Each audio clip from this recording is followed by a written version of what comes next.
Good morning everybody, कैसे हैं सब? सभी बढ़िया होंगे, सभी अच्छे होंगे और सभी की तैयारी एक नंबर चल रही होगी। तो आज के लिए जो हम क्वेश्चन लेके आए हैं जनरल साइंस के, कुछ अनोखे क्वेश्चन से जो एग्ज़ाम में आए हुए क्वेश्चन हैं। ठीक है, तो आइए स्टार्ट करते हैं आज का फर्स्ट क्वेश्चन।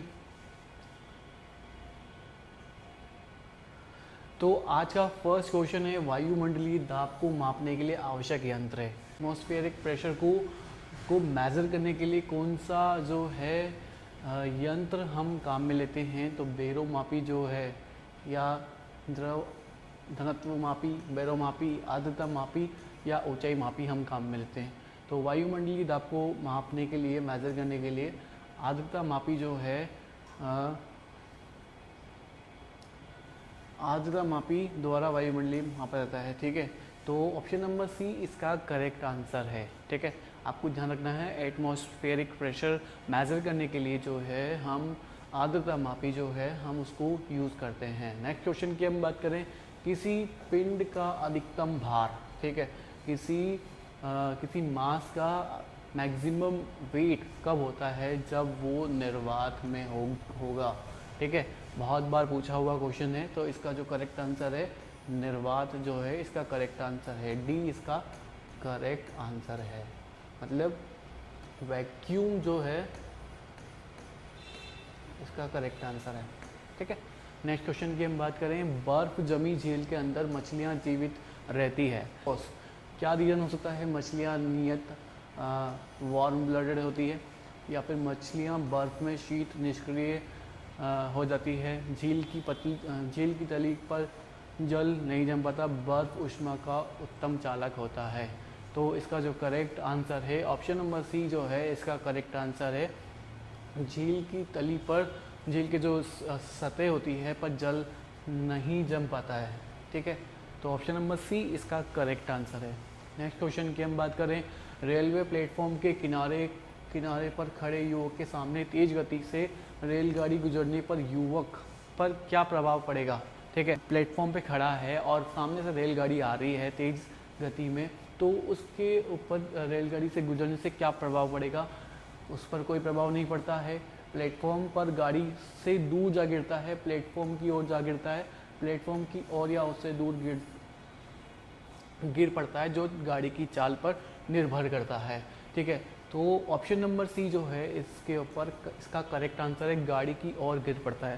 सामने से कोई गाड़ी आ रही है और सामने कोई उसके खड़ा है, तो वो गाड़ी के आगे गिर सकता है। ठीक है, ऑप्शन नंबर सी इसका करेक्ट आंसर है। ठीक है, एक झील में पत्थर फेंकने पर जैसे जैसे वह जल में नीचे डूबता है, तो उसमें उत्प्लावन बल, ठीक है, तो वो बढ़ेगा, घटेगा, या फिर पहले घटता है या बढ़ता है, या एक समान रहता है, इक्वल रहता है? ठीक है, तो इसमें जो उत्प्लावन बल जो है वो एक समान रहता है। किसी झील में आप पत्थर फेंकोगे, ठीक है, आपने किसी झील में पत्थर फेंका, तो उसमें जो उत्प्लावन बल है वो एक समान रहेगा। ठीक है, इसका जो आंसर है, करेक्ट आंसर है ऑप्शन नंबर डी, इसका करेक्ट आंसर है। ठीक है, बहुत बार एग्जाम में पूछे हुए क्वेश्चन है ये। ठीक है, नेक्स्ट क्वेश्चन की हम बात करें, टेलीविज़न की सिग्नल एक निश्चित दूरी के आगे के स्थानों पर साधारणतः नहीं प्राप्त हो पाते, क्योंकि सिग्नलों की जो डेंसिटी है वो कम होती है, एंटीना का जो सामर्थ्य है वो कम होता है, वायु में सिग्नल अवशोषित हो जाते हैं, पृथ्वी की वक्रता के कारण सिग्नल नहीं पहुंच पाते। तो ऑप्शन नंबर डी जो है इसका करेक्ट आंसर है, टेलीविज़न के सिग्नल एक निश्चित दूरी से आगे के स्थानों में साधारणतः नहीं प्राप्त हो पाते पृथ्वी की वक्रता के कारण। ठीक है, तो इसका जो आंसर है ऑप्शन नंबर डी, इसका करेक्ट आंसर है। कई बार एग्जाम में पूछा हुआ क्वेश्चन है। ठीक है, नेक्स्ट क्वेश्चन की हम बात करें, रेडार का प्रयोग कहाँ होता है? तो इसके ऑप्शन से रिसीवर से सिग्नल प्राप्त करने के लिए, ग्रह की गति का अध्ययन करने के लिए, वायुयान जैसी वस्तुओं की पहचान स्थिति निर्धारण करने के सूर्य के। ठीक है, आपने देखा होगा रडार जो है, आपने कई बार मूवीज़ में देखा हुआ है, रडार जो है वायुयान के लिए हम देखते हैं कि किसी की सीमा में वायुयान घुस गए, तो वो किस में चेक करते हैं? तो वो रडार का प्रयोग करते हैं। तो इसका जो करेक्ट आंसर होगा ऑप्शन नंबर सी, इसका करेक्ट आंसर होगा। ठीक है, रडार का मतलब होता है रेडियो डायरेक्शन एंड रेजिंग। ठीक है, रेजिंग, इसका आविष्कार रॉबर्ट वॉटसन ने किया था। ठीक है, तो रडार का प्रयोग जो है वायुयान जैसी वस्तुओं की पहचान व स्थिति निर्धारण करने के लिए करते हैं। तो ऑप्शन नंबर सी इसका करेक्ट आंसर है। ठीक है, नेक्स्ट क्वेश्चन की बात करें, निम्नलिखित में से किसकी विद्युत चुंबकीय तरंगों की तरंगदैर्घ्य वेवलेंथ सबसे लंबी होती है। ठीक है, किसकी, इनमें से किसकी जो है वेवलेंथ सबसे लंबी होती है। तो ऑप्शन है हमारे पास परावैगनी, गामा किरणें या प्रकाश किरणें या इंफ्रारेड। ठीक है, तो इंफ्रारेड जो है हमारा करेक्ट आंसर है। इसकी जो है सबसे लंबी वेवलेंथ होती है विद्युत चुंबकीय तरंगें। ठीक है, तो ऑप्शन नंबर डी इसका करेक्ट आंसर है। नेक्स्ट क्वेश्चन की हम बात करें तो पूर्ण सूर्य ग्रहण में सूर्य का कौन कौन सा भाग दिखाई देता है। ठीक है, तो जब सूर्य ग्रहण होता है पूर्ण रूप से तो उसमें कौन सा भाग दिखाई देता है, तो जो किरीट भाग है, कोरोना जो भाग है वो दिखाई देता है कंप्लीट। ऑप्शन नंबर बी इसका करेक्ट आंसर है। ठीक है, तो इसका जो करेक्ट आंसर है किरीट भाग जो है वो दिखाई देता है। नेक्स्ट क्वेश्चन है हमारा, मोटर वाहनों में पीछे का दृश्य दिखाने हेतु आपने देखा होगा गाड़ियों में हम जो साइड मिरर्स होते हैं वो कौन से होते हैं।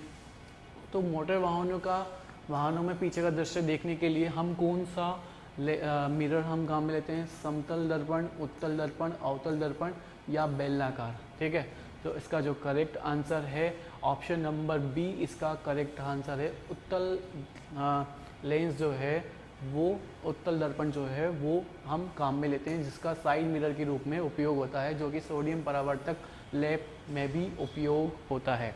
ठीक है, आपको ध्यान रखना है सोडियम परावर्तक लैब में भी होता है और साइड मिरर में। एग्जाम में पूछते हैं कि साइड मिरर के लिए कौन सा दर्पण काम में लेते हैं, तो ऑप्शन नंबर बी इसका करेक्ट आंसर है, उत्तल दर्पण। ठीक है, मोटर वाहन पूछ सकता है या फिर साइड मिरर या सोडियम परावर्तक में कौन सा दर्पण काम में आता है। ठीक है, तो आपको याद रखना है। नेक्स्ट क्वेश्चन की बात करें तो पुरुषों की अपेक्षा स्त्रियों के स्वर की तीक्ष्ण होने के कारण क्या है, कि उच्च आवृत्ति, उच्च आयाम, निम्न आवृत्ति, कमजोर वाहक तंतु, वोकल कॉर्ड। तो इसका जो करेक्ट आंसर है उच्च आवृत्ति जो है इसका करेक्ट आंसर है। ऑप्शन नंबर ए इसका करेक्ट आंसर है। पुरुषों की अपेक्षा स्त्रियों की जो फीमेल्स की जो वॉइस होती है वो काफ़ी तीखी होती है, तीक्ष्ण होती है। इस वजह का रीज़न जो है उच्च आवृत्ति इसकी करेक्ट आंसर है। ठीक है, नेक्स्ट क्वेश्चन की हम बात करें तो ध्वनि का अधिकतम वेग। ठीक है, तो साउंड का मैक्सिमम वेलोसिटी जो है वो निर्वात में होती है, जल में होती है, वायु में होती है या इस्पात में होती है। ठीक है, तो निर्वात इसका जो है करेक्ट आंसर है। ठीक है, जो ध्वनि का अधिकतम वेग है वो निर्वात में होता है। ठीक है, तो आज के लिए सिर्फ इतने ही क्वेश्चंस। नेक्स्ट सन पे और क्वेश्चन लेकर आएंगे। इन क्वेश्चन की अच्छे से तैयारी कीजिए, प्रैक्टिस कीजिए, जहाँ से क्वेश्चन मिल रहे हैं वहाँ से उठाइए। और हाँ, चैनल को सब्सक्राइब नहीं किया है तो अभी जाके चैनल को सब्सक्राइब कीजिए, लाइक कीजिए, शेयर कीजिए, सपोर्ट कीजिए। ठीक है, आज के लिए सिर्फ इतना ही। Thank you.